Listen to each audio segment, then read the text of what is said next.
Bonjour à tous, Moadim et Simcha. Nous sommes entre Sukkot. Juste après Kippour, j'ai cherché un shiur sur Sukkot. Je me suis connecté au site d'Aleph Beta que j'aime beaucoup et je suis tombé sur une série de vidéos, plus exactement d'enregistrements audio passionnants qui apportent une nouvelle approche, une nouvelle compréhension d'une des mitzvahs de Sukkot, qu'on appelle en hébreu Arba Minim, et qui sont les 4 espèces. Et quand j'ai entendu ce shiur, je me suis dit, ça c'est quelque chose qu'il faut que je partage, mais j'étais pas entièrement satisfait de la conclusion du shiur. Il me semblait qu'il manquait quelque chose. Et donc, 1 ou 2 jours après avoir entendu ce shiur, j'ai continué à chercher. Je me suis dit peut-être que le Rav Shneur Ashkenazi, que j'aime bien, a quelque chose, mais il n'y avait rien sur Sukkot. Et le hasard, entre guillemets, a voulu que je me dise, tiens, ça fait longtemps que je ne suis pas allé voir le site du Rav Y.Y. Jacobson. Peut-être qu'il a quelque chose sur Sukkot d'intéressant. Et effectivement, il y avait un shiur assez long, 1 heure et demie, et dont le titre me rappelait un petit peu ce que j'avais entendu sur Aleph Beta. Donc, j'ai écouté ce shiur et, à mon agréable surprise, euh, il a cité ces shiurim d'Aleph Beta qui ont été donnés par des personnes qui travaillent, des chercheurs d'Aleph Beta qui s'appelle Ami Silver. Et donc, toujours important de citer les sources. Et le Rav Jacobson a donc basé l'essentiel de son shiur sur cette idée que développe Ami Silver, mais en la développant, en rajoutant énormément de choses et justement au niveau de la conclusion, en ajoutant quelque chose qui m'a satisfait et qui me dit voilà, maintenant je peux enregistrer quelque chose que je mettrai sur YouTube. Alors, comme vous le savez tous, dans la fête de Sukkot, il y a, je dirais, 2 mitzvot principales. C'est la soukha, le fait il faut être assis, il faut être dans la soukha, prendre ses repas, éventuellement dormir, etc. Et puis, il y a cette drôle de mitzvah où on prend un certain nombre de plantes. En hébreu, ça s'appelle les arba minim. En français, il me semble, on dit les 4 espèces. Et qu'est-ce qu'on fait avec ces 4 espèces? Eh bien, on les secoue, oui, dans tous les sens. Ceux qui n'ont pas grandi dans une maison où pratiquer, comme c'est mon cas, ou bien et qui un jour devaient se retrouver dans une synagogue pour la première fois, où on fête Sukkot, que ce soit le jour de Sukkot ou pendant Chol HaMoed, ou bien mettons tout simplement quelqu'un non-juif qui vient comme ça dans cette synagogue à Sukkot, qu'est-ce qu'il verrait? Eh bien, il verrait à un moment de la prière des juifs prenant ces 4 plantes, les secouant dans directions différentes, oui. Et puis ensuite, il y a même un passage où on entoure la teva en disant un certain nombre de psukim, et c'est quelque chose de, je dirais, un rituel qui est bizarre. Pour reprendre un langage de mon enfance de bande dessinée, si j'étais Obélix, j'aurais dit ils sont fous ces Gaulois, ils sont fous ces Juifs, qu'est-ce qu'ils sont en train de faire? Et en fait, on le fait, oui, on le fait pourquoi? Parce que bah, c'est une mitzvah, mais c'est une mitzvah on comprend pas dont on comprend pas nécessairement le sens, bien que les Chachamim en aient donné comme ça des explications. Et donc, ce que les shiurim donc d'Ami Silver et de Rav Jacobson apportent un éclairage nouveau, et donc je voudrais le partager avec vous. Et pour ce faire, ce qu'il faut, c'est commencer par le commencement, c'est-à-dire prendre dans la Torah le passage où on parle de Sukkot et de ces 4 espèces de ces Arba Minim. C'est dans la paracha qui s'appelle la paracha Emor. C'est au chapitre 23. Et je vais le lire d'abord en français et ensuite en hébreu, sachant que c'est surtout les 2 premiers versets qui sont importants, mais on lira tout le passage qui commence de la manière suivante. Mais le 15e jour du 7e mois, quand vous aurez rentré la récolte de la terre, vous fêterez la fête du Seigneur qui durera 7 jours. Le premier jour, il y aura chômage, et chômage le 8e jour. Vous prendrez le premier jour du fruit de l'arbre Hadar, des branches de palmier, des rameaux de l'arbre Abot et des saules de rivière. Et vous vous réjouirez en présence de l'Éternel votre Dieu pendant 7 jours. Vous la fêterez cette fête du Seigneur 7 jours chaque année, règle immuable pour vos générations. C'est au 7e mois que vous la solenniserez. Vous demeurerez dans des tentes durant 7 jours. Tout indigène en Israël demeurera sous la tente, afin que nos générations sachent que j'ai donné des tentes pour demeure aux enfants d'Israël quand je les ai fait sortir du pays d'Égypte, moi l'Éternel votre Dieu. Et le tente en hébreu, c'est souka, c'est Sukkot. Je pense qu'il faut quand même lire en hébreu, si vous permettez, le passage en question. Donc, on commence au verset 29 du chapitre 23 du Lévitique. Ah, bachamisha sariom la chodesh hashevi, beospechem et tevuot haaretz, tachrogu et chag Adonai shivat yamin. Bayom harishon shabbaton, bayom hashmini shabbaton. ולקרתם לכם ביום הראשון פרי עץ הדר, כפות תמרים, וענף עץ אבות, וענבי נחל, ושמחתם לפני אדוני אלוהיכם 7 ימים. וחגותם אותו חג לאדוני 7 ימים בשנה, חוקת עולם לדורותיכם בחודש השביעי תחוגו אותו. בסוכות תשבו 7 ימים, כל האזרח בישראל ישבו בסוכות, למען ידעו דורותיכם, כי בסוכות הושבתי את בני ישראל והוצאתי אותם מארץ מצרים, אני אדוני אלוהיכם. Ça c'est donc en hébreu.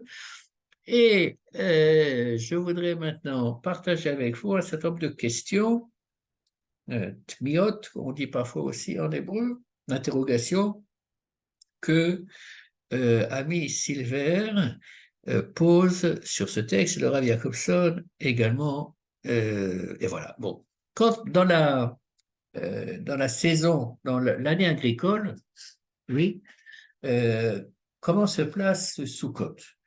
Sukkot, c'est d'une certaine manière la dernière fête agricole, bien que ce soit la première fête de l'année juive, oui, et elle symbolise, c'est au-delà du symbole, puisque le premier verset 29 nous dit « Be'ospechem et tevuot haaretz », c'est-à-dire que la fin du processus, les gens ont labouré, ils ont semé, ils ont planté, ça a poussé, ils ont récolté. Après avoir récolté, en général, selon le type de culture, eh bien, on va faire sécher la culture, et quand le processus est fini, eh bien, on ramène les grains, le blé, peu importe ce qu'on a cultivé, on le ramène à ce moment-là, ben, ospechem, oui, on le ramène dans des granges, dans des silos, dans des endroits où on va conserver, engranger toutes ces récoltes qui vont servir pendant l'année. Oui, donc ça c'est le côté agricole, et on pourrait penser que, oui, avant de continuer, il faut remarquer que dans le Sidour, quand on dit le passage, il y a la Amida des Shloshar Regalim, la prière est commune aux 3 fêtes, donc il y a un tronc commun, et il y a certains passages qui changent en fonction si c'est Pesach, Shavuot et Sukkot. Alors, Pesach, c'est la fête qui est appelée Chag Cherutenu, la fête de notre liberté. Shavuot, Zman Matan Toratenu, que la Torah nous a été donnée, et Sukkot, comment est-ce que c'est défini? Zman Simchatenu, c'est le temps de nous réjouir. Et c'est, non seulement c'est le temps de nous réjouir, mais c'est une mitzvah, comme on va le voir dans un passage, qui s'est rappelé 3 fois dans la Torah, que à Sukkot, il faut se réjouir. Donc, on pourrait penser que dans le texte de la Torah, dans ce verset que je vais maintenant relire, le verset 29, quand vous ramènerez à la maison, quand vous rassemblerez et tevuot haaretz, que vous avez récolté, tachogu, vous fêterez Etrag Adonai, la fête de l'Éternel, Shivat Yamim, 7 jours, Bayom Arishon Shabbaton, le premier jour c'est un jour chômé, Bayom Shmini Shabbaton, et le dernier jour également est chômé, et on pourrait s'attendre qu'à ce moment-là, la Torah nous dise Ushmartem, et vous vous réjouirez. Oui, vous avez travaillé dur pendant toute l'année, et maintenant, vous pouvez enfin profiter du fruit de votre labeur, oui, et donc c'est une occasion de se réjouir. Eh bien non, le mot de Sibra n'apparaît pas, ou l'injonction de se réjouir n'apparaît pas dans ce verset. Et donc le verset suivant, Ul kartem lachem, et vous prendrez, Bayom Arishon, le premier jour, Bri et Sadar, et donc euh, du fruit de Hadar, et donc des branches de pin, des rameaux de l'arbre à vote, je reviens, blablabla, Bri et Sadar, Kapot Mari, Vanaf, Etz Avot, Ve Arve Nachal, Usmartem. Et vous vous réjouirez, l'ifne Adonai Elohechem, devant l'Éternel votre Dieu, Shivat Yamim, 7 jours. Donc, c'est surprenant. Oui, en quoi, pourquoi est-ce que la Torah nous dit qu'il faut se réjouir quand on prend ces 4 espèces végétales, je dirais, appelons le bouquet de Sukkot, oui, et on va le secouer dans tous les sens, et on va tourner avec, oui. Euh, Qu'est-ce qu'il y a de si réjouissant euh, euh, dans dans ce processus? Oui, j'ai personnellement prié dans de nombreuses synagogues, oui, à Sukkot aussi.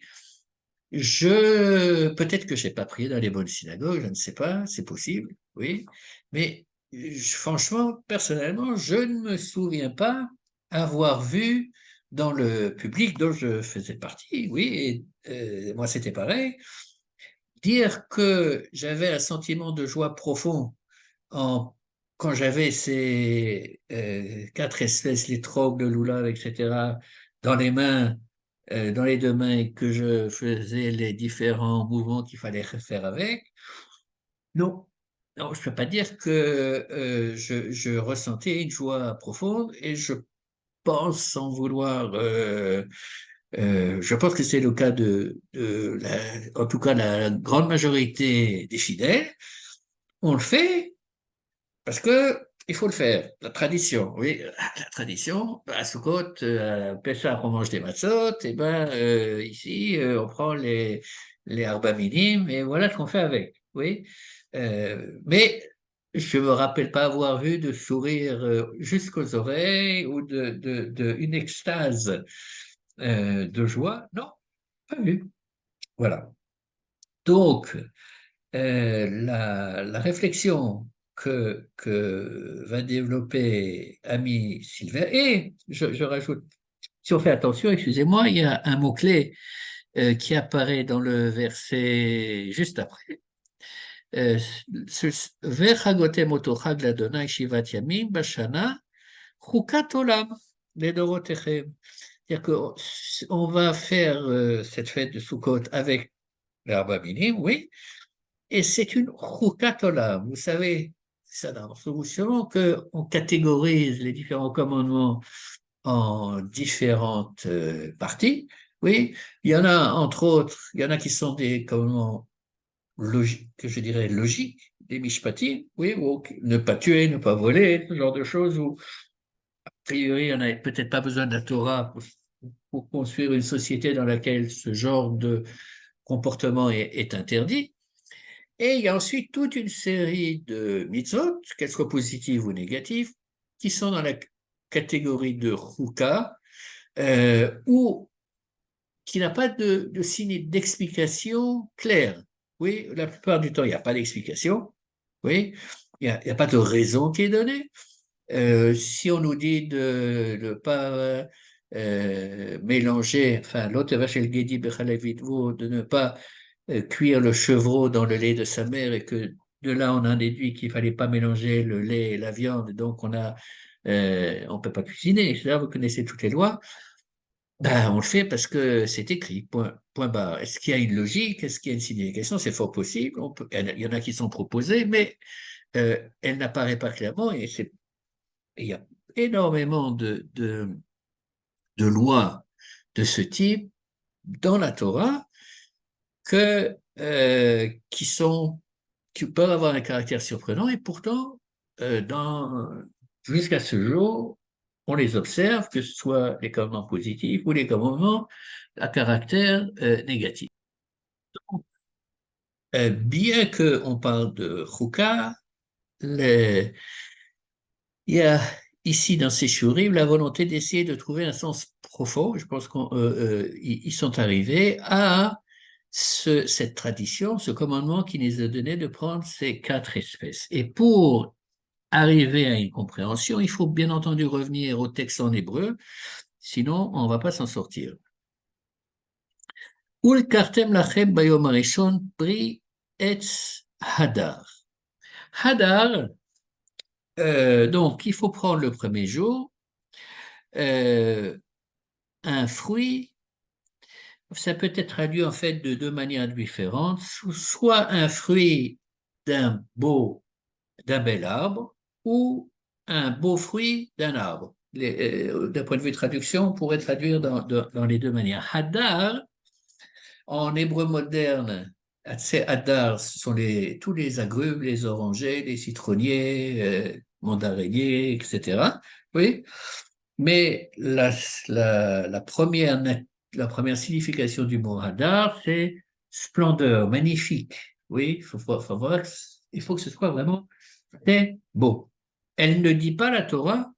Alors, c'est quoi ce fameux fruit qui a été choisi comme étant pris etz hadar dans la tradition? C'est le hétrog. Mais la Torah ne dit pas vous prendrez un hétrog. Oui, c'est trop simple. Elle dit vous prendrez pris etz hadar, le fruit d'un très bel arbre. Prenons cette interprétation.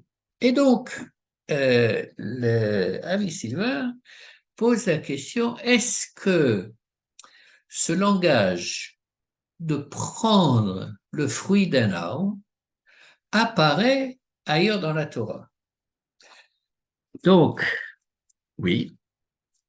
Et je suis sûr que certains d'entre vous l'ont déjà trouvé. Ça nous renvoie au Gan Eden, au jardin d'Éden, n'est-ce pas? Dans lequel Dieu avait dit à Adam, Achol tochal, tu peux manger, tu mangeras de tous les fruits qu'il y a dans ce jardin, sauf l'arbre de la connaissance du bien et du mal, de celui-là, tu ne peux pas manger. Bon. Et intervient notre serpent qui séduit Chava et on va lire le verset 2, plus exactement le verset 3. Que j'arrive, là. Non, c'est le verset 6. Le verset 6 du chapitre 3 de Bereshit. On va le faire en hébreu. Va tere haïcha, et la femme vit, qui tov haetz le mahal, que cet arbre avait l'air appétissant, tov, à être mangé, et qu'il est désirable au niveau des yeux, et qu'il a quelque chose d'agréable d'un point de vue intellectuel. Et alors, le mot-clé, vatikar, et elle prit, mi pirio, elle prit de son fruit, vatochal. Elle en mangea, vatitel gam leisha ima vayochal, elle donne également à son mari qui en mangea. Et donc, ici, on a donc Ève qui prend du fruit d'un arbre et qui le mange. S'agit-il d'une coïncidence? Eh bien, d'après non seulement Amy Silver, mais ce n'est pas du tout un hasard. Dans le Midrash Rabbah, et c'est le Rav Jacobson qui amène cette source, dans le Midrash Rabbah, il a marqué la chose suivante. Une petite seconde que je prenne. Alors, la source exacte, c'est Bereshit Rabbah, Tetvav, donc 9 et 6, ça fait 15. 15 et Het, 8. Ma haya oto ha'ilan shachal mimeno Adam vechava. Quel est cet arbre dont on mangeait Adam et Ève? Il y a énormément de propositions qui sont données dans le Midrash, et en l'occurrence ici, Rabbi Abba de Akko, Rav Abba de la ville de Akko, Amar, a dit, Etroghu, c'est un étrog. Hadahu dirtiv, comment est-ce que je sais que c'est un étrog? Parce que il est écrit dans Bereshit, ce verset que j'ai lu il y a 2 minutes, Vatere Aisha kitov haetz vechulu. Amarta, c'est uree ezo ilan sheetzo neechal kipirio, ve'en ata motze ela etrog. Alors, Rav Abba dit la chose suivante, c'est que le etrog a une caractéristique unique parmi tous les fruits de la création de notre monde, et qui est le suivant, c'est que si on mange de la partie jaune de l'étrog, oui, le citron, si on prend une orange, on l'épluche et on mange ce qu'il y a à l'intérieur. Oui, avec l'étrog, je suppose que on peut faire la même chose. Mais en l'occurrence, si on mange ce que j'appellerais l'écorce, la partie dure de l'étrog, eh bien, il a le même goût que l'étroguet. Je ne sais pas si en français on dit un étroguet, mais de l'arbre où pousse l'étrog. C'est-à-dire que si vous preniez de l'écorce de l'étroguet, eh bien vous auriez exactement le même goût que la partie jaune de l'étrog. Maintenant, le Ramban, qui est cité par le Rav Jacobson, sur le verset 40 là on parle de Pri Et Sada, de la Parashat Emor, écrit la chose suivante, Ve'anachon be'enai, et ce qui est vrai d'après moi, ki ha'ilan, hanikra belashon arami, etrog, que l'arbre qui est appelé en araméen etrog, nikra shemo belashon hakodesh hadar. En hébreu, on l'appelle Hadar. Pourquoi? Qui pirouche etro chemda, qui est la traduction du mot etrog en hébreu, c'est chemda, c'est le désir, que demetar geminan nechmad lemare demerageg lemechazé. C'est-à-dire que la traduction d'Onkelos, quand Rava dit que c'est un arbre qui est désirable à voir, eh bien, il y a la racine du mot étrog qui apparaît en araméen. Donc, clairement,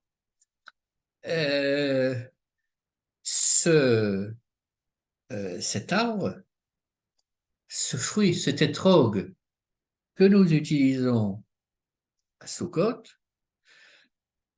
est lié à l'histoire du jardin d'Éden.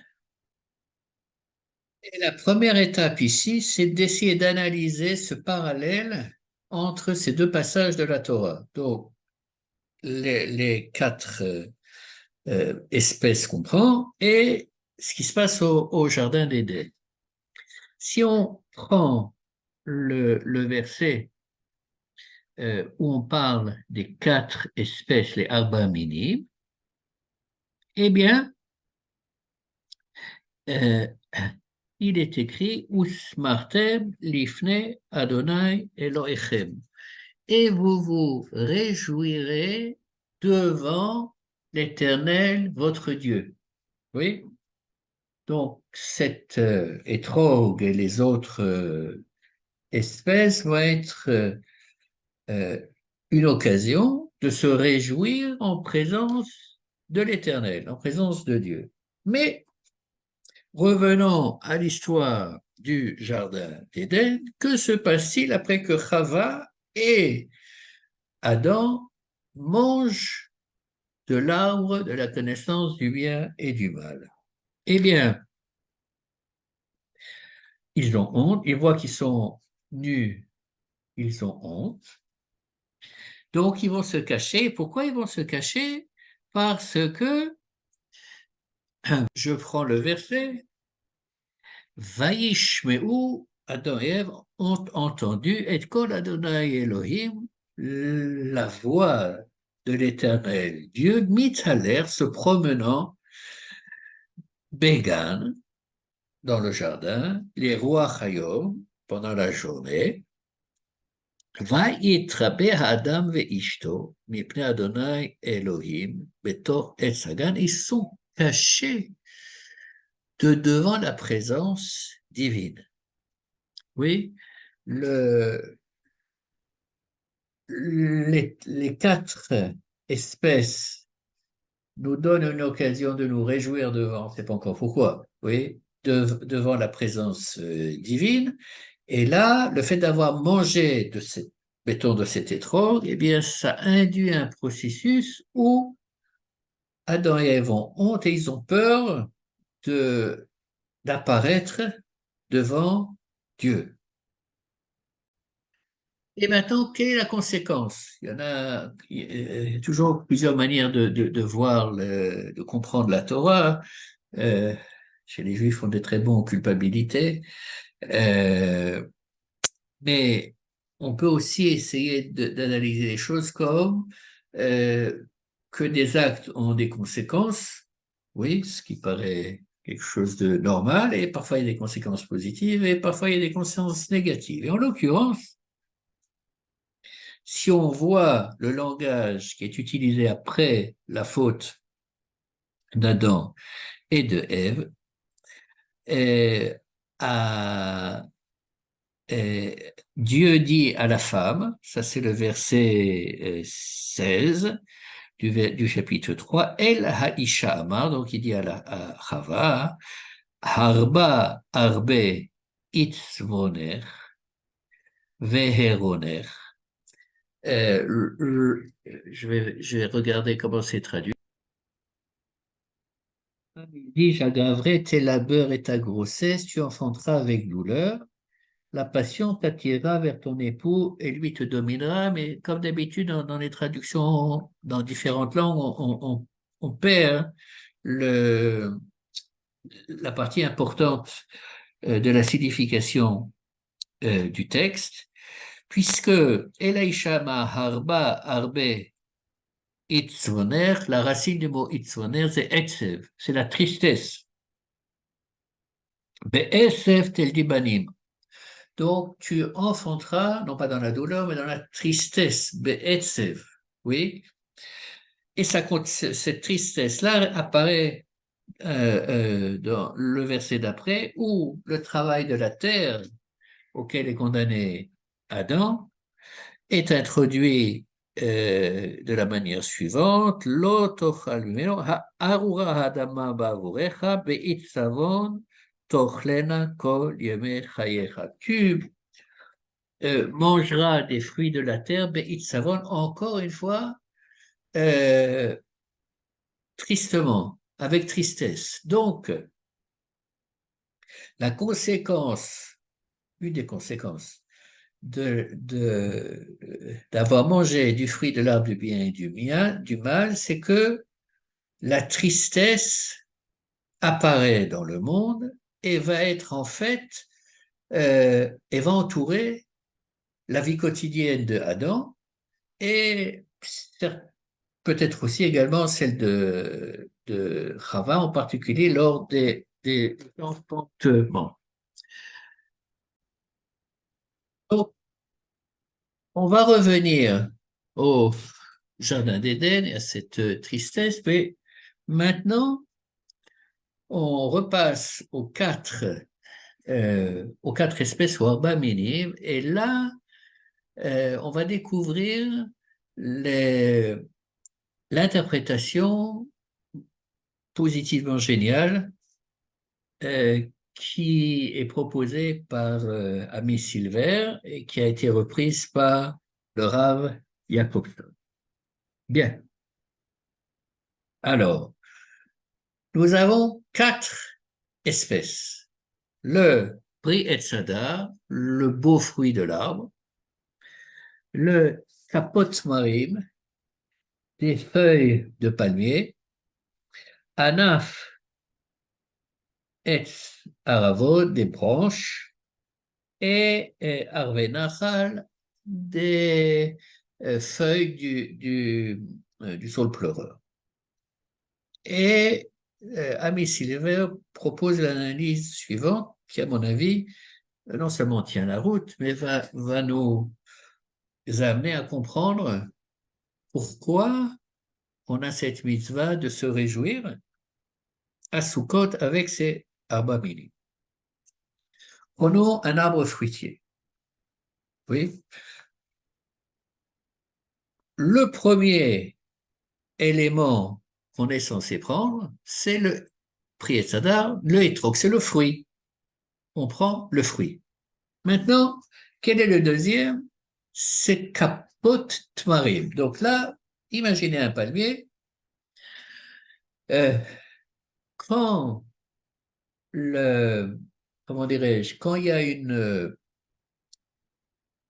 feuille, une nouvelle feuille du palmier qui sort, qui pousse, eh bien, elle sort exactement comme un loulave.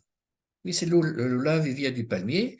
Et quand on voit un palmier qui s'est développé, alors les différentes tiges qui forment le loulave s'ouvrent, n'est-ce pas? C'est le palmier tel qu'on le connaît, mais à l'origine, au début, c'est une tige. Donc, on a en premier temps le fruit, en deuxième temps la feuille, duquel, comment dirais-je, si on prend un pommier, ben, il nous faut une feuille, et la feuille, elle va tenir le fruit. Après, on a Anaf et Tsaro, on a la branche. Donc, on a la branche. De cette branche, il y a plusieurs feuilles, plein de feuilles qui vont grandir. S'il n'y a pas de branche, il ne peut pas avoir de feuilles, n'est-ce pas? Et finalement, Harvey Nachal. Et le mot-clé dans Harvey Nachal, il s'agit donc, ce qu'on prend, c'est en fait des branches de saule pleureur, mais le mot-clé ici, c'est Nachal. Il s'agit d'un arbre, le saule pleureur, qui vit, qui a besoin d'être à côté de l'eau. Oui. Donc, or, qu'est-ce que représente l'eau?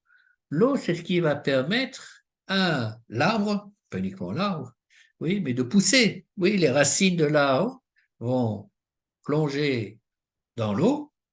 Grâce à ça, dans la terre, bien évidemment, dans la terre, avec de l'eau, grâce à ça, la partie nutritive va permettre à l'arbre petit à petit de grandir. il grandit, il y a des branches qui naissent, ensuite des feuilles et finalement des fruits. Donc, d'une certaine manière, le fait de prendre, et c'est l'explication que propose l'ami Sylvain, de prendre ces 4 espèces avec nous, c'est comme si on avait dans nos mains un écosystème, une synthèse du processus de création du monde végétal, oui, rassemblé en nous de cette manière-là, oui.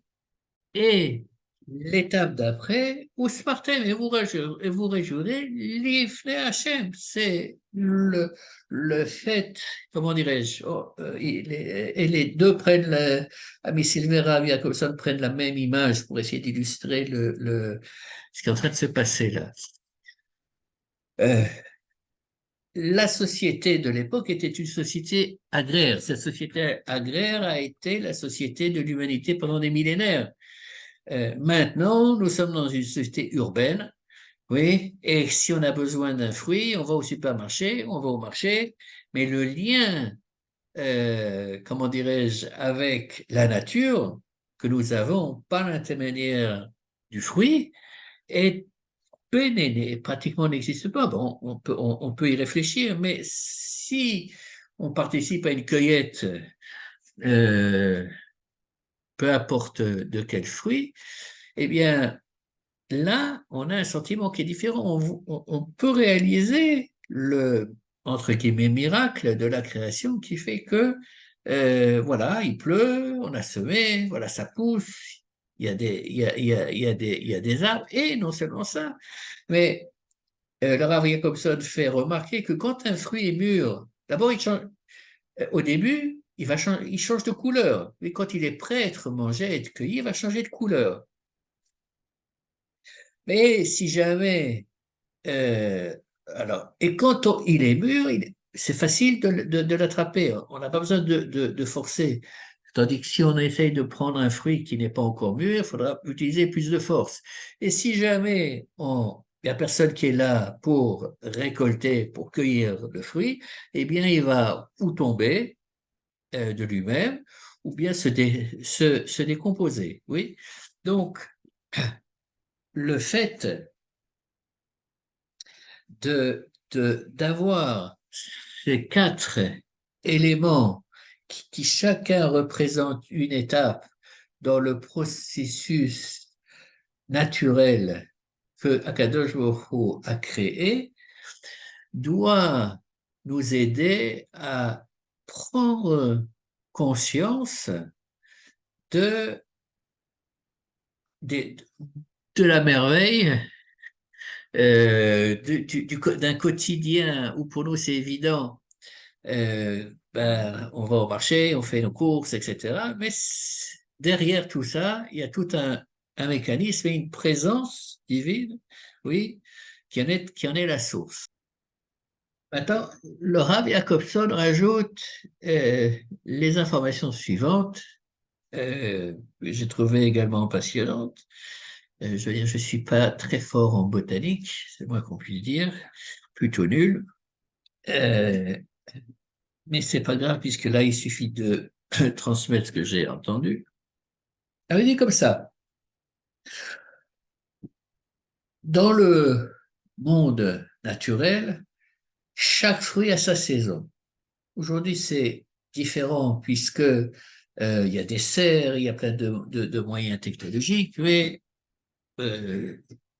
comment dirais-je, quand j'étais enfant, il y avait une saison pour les fraises, disons, et puis il y avait une saison pour les bananes, etc., etc. On ne pouvait pas avoir tous les fruits tout au long de l'année, n'est-ce pas? C'est pas possible puisque chaque fruit se développait à un certain moment de, de l'année. Bon.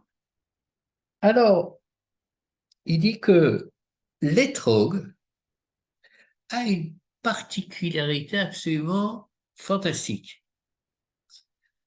C'est le seul fruit de la création euh, qui grandit, qui se développe sur l'arbre, non seulement tout au long de l'année, mais même sur plusieurs années. C'est-à-dire qu'un étrog peut rester sur un étroguier 2 ans, 3 ans et continuer à se développer. Oui, il est en quelque sorte euh, multisaisonnier et c'est comme si d'une certaine manière, il connectait, il faisait le lien, il permettait de d'unifier, oui, le printemps, l'été, l'automne et l'hiver, puisque pour lui, quelle que soit la saison, il continue son processus d'évolution. Ça, c'est au niveau de l'étrog. Au niveau de la feuille de palmier, de l'oulave, quand on regarde l'oulave, on voit qu'il y a plein, en fait, bien que ce soit un, ça donne l'impression d'être comme une branche, mais c'est fait de plein de tiges, mettons, je vais les appeler comme ça, il y a peut-être un autre nom. Et donc, quand cette feuille va se devenir à maturité, elle va s'ouvrir, mais en l'occurrence, quand on prend le loulave en tant que loulave, c'est comme s'il y avait une unité, toutes ces tiges sont groupées en une tige, et c'est pour ça que, euh, si je ne dis pas de bêtises, c'est pour ça que le mot capote marine, euh, on dit la paume de la main, mais c'est cafouille, ça veut dire que c'est des choses qui sont mises ensemble, qui sont groupées ensemble. Par ailleurs, le hadas, donc la troisième espèce, si vous faites attention, elle a également quelque chose de particulier parce que on a une série de trois feuilles et elles sont les unes sur les autres. C'est-à-dire qu'en général, sur une branche, euh, chaque tige, chaque feuille a son espace. Oui, il n'y a pas de densité de population au niveau de la branche. Chaque feuille a la place qui lui revient. Mais là, tout est condensé les uns sur les autres en donnant également cette impression d'unité. Et pour terminer, les Harvey Nachal, eh bien, les Chachamim, il faut remarquer que euh, le saule pleureur, oui, quand on veut prendre des tiges, en fait, c'est vraiment des blocs.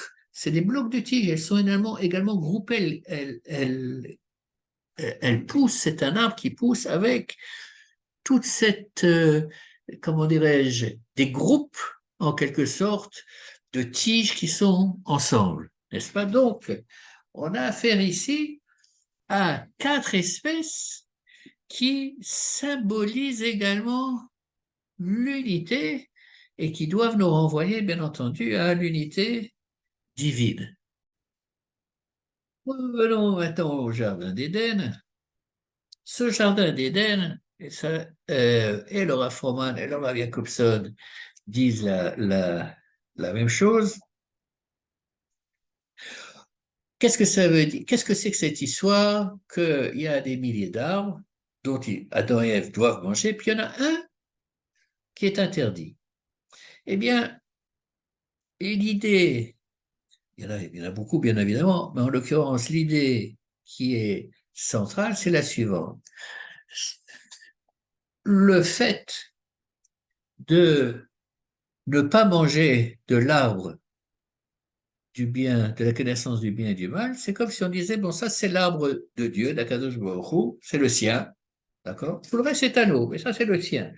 Donc, quand on ne mange pas de cet arbre-là, eh bien, on reconnaît que le jardin d'Éden, a été fait pour nous, pour Adam et Ève, par Akadosh Baruch Hu. Oui, c'est lui le patron, c'est lui le boss. Et c'est pas nous. Nous sommes des invités. Et on a un super, comment dirais-je, c'est un 5 étoiles, oui, mais c'est pas nous qui avons bâti le 5 étoiles. On peut en profiter, mais attention, il y a une limite. Bon.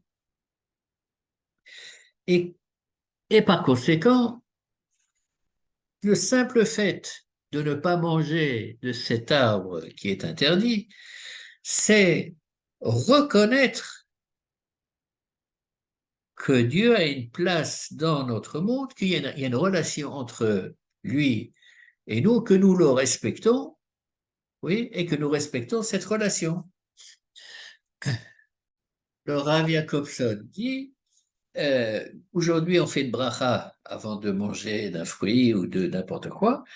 Là, au jardin d'Éden, ils n'avaient pas besoin de faire de bracha. Le simple fait de manger de n'importe quel arbre, oui, et de ne pas manger de l'arbre de la connaissance du bien et du mal, de l'arbre interdit, ça venait au même, c'est comme s'il faisait une bracha, c'était reconnaître que Akadosh Baruch Hu était la source de leur bien-être et du jardin d'Éden. Maintenant, qu'est-ce qu'a entraîné le non-respect de cette loi, oui, de cette mitzvah?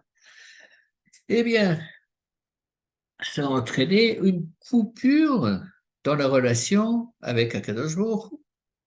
Adam et Ève ont dû se cacher de la présence divine. Ça a été leur première réaction. Et tout d'un coup, oui, et non seulement ça, il y a eu une tristesse qui s'est tout d'un coup, qui est arrivée comme ça sur Adam et Chava. Avec comme ça, dit comment dirais-je, comment comprendre cette tristesse? Eh bien, à partir du moment où Adam et Ève mangent du fruit de la connaissance du bien et du mal, c'est comme s'ils disaient, c'est nous les patrons. Avant, il y avait, peut-être, oui, il y avait un grand patron, maintenant c'est nous les patrons. Ouh, tu es patron maintenant, bah, tu as des responsabilités. Et c'est pas évident, oui. Et ces responsabilités-là, maintenant, je suis responsable du travail, de la famille, des enfants, de ceci, de cela. C'est beaucoup de stress, beaucoup d'occasions, comment dirais-je, d'être sous tension, oui, d'être peut-être de pas être joyeux en tout cas, oui. Et au lieu d'être en connexion avec Akadosh Baruch Hu et de l'intégrer, comment dirais-je, c'est facile à dire, mais c'est ce que le Rav Jacobson dit, de l'intégrer dans notre vie, et nous étant comme conduits d'Akadosh Baruch Hu en quelque sorte. Donc, en revenant à Sukkot,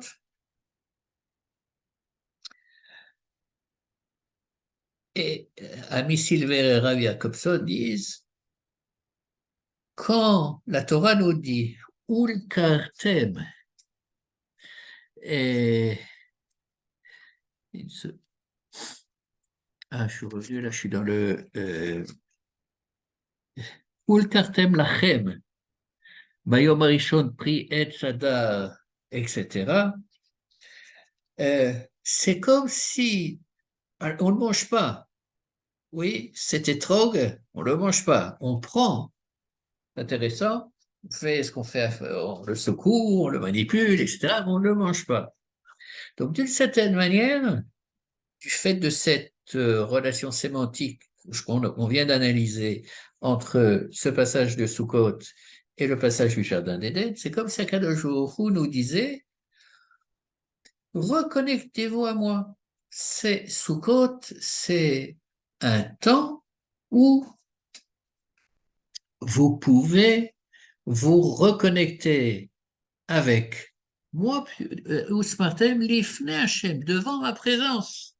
Oui, dans Rabbi Jacobson dit que dans la Kabbalah, euh, la présence divine, la Shrina, est sur le srach de chaque soukha. Oui, donc comment dirais-je, euh, le fait de prendre le fruit et ces 4 espèces, c'est un moyen de nous connecter à Kadosh Baruch Hu, d'être entre guillemets en sa présence avec lui, à la différence de Adam et Ève qui ont dû fuir et ont été expulsés du jardin d'Éden, et par conséquent, c'est ça qui est censé provoquer chez nous la joie qui nous est citée dans la Torah, dans les versets qu'on a lus tout à l'heure. Et voilà. Chag Sameach.